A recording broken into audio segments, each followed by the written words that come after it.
ফ্যাসিবাদ যেন ফিরে না আসে সেজন্য সবাইকে ঐক্যবদ্ধ থাকার আহ্বান জানিয়েছেন রাজনৈতিক দলের নেতারা।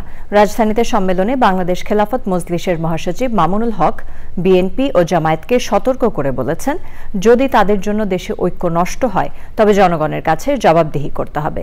বিএনপির স্থায়ী কমিটির সদস্য মির্জা আব্বাস বলেছেন, বাংলাদেশে আগুন জ্বললে ভারতও নিরাপদ থাকবে না। তাফহিমুল ইসলামের রিপোর্ট। বিভেদ নয় ঐক্য, এই প্রতিপাদ্যকে সামনে রেখে রাজধানীর সোহরাওয়ার্দী উদ্যানে খেলাফত মজলিসের সাধারণ পরিষদের দ্বাদশ অধিবেশন। ফ্যাসিবাদ বিরোধী বিভিন্ন রাজনৈতিক দল ও সংগঠনের নেতারা সম্মেলনে অংশ নেয়। বক্তারা অভিযোগ করেন, আওয়ামী লীগের শাসনামলে ইসলামী দলগুলো সবচেয়ে বেশি নিপীড়নের শিকার হয়েছে। হাসিনা মনে করেছিল ভারতের সহযোগিতায় তারা বাংলাদেশকে একটি জঙ্গি রাষ্ট্র বানাবে।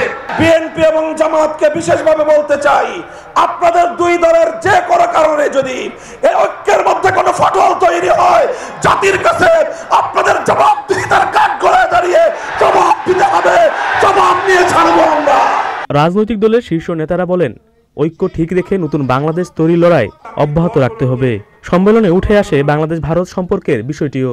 আসেন আমরা সুন্দর একটা জাতীয় সরকারের মাধ্যমে আমরা দেশটাকে সুন্দর করার জন্য আমরা একত্রিত হয়ে আমরা কাজ করব।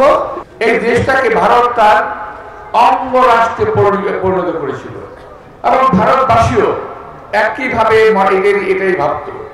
হাসিনা চলে গেছে, সরকারের পতন হয়ে চলে গেছে, তোমাদের এত মাথা ব্যথা কেন? বাংলাদেশে আগুন জ্বালাবেন, নিজেরা শান্তিতে থাকবেন, এটা কিন্তু সম্ভব না, এটা হয় না।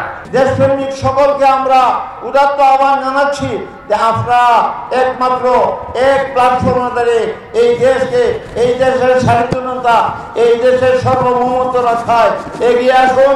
দেশের মানুষের ঐক্য যেন নষ্ট না হয়, সরকারকে সেদিকে লক্ষ্য রাখার পাশাপাশি নির্বাচনে নির্দিষ্ট রোডম্যাপ ঘোষণার দাবি জানান বিভিন্ন রাজনৈতিক দলের নেতারা।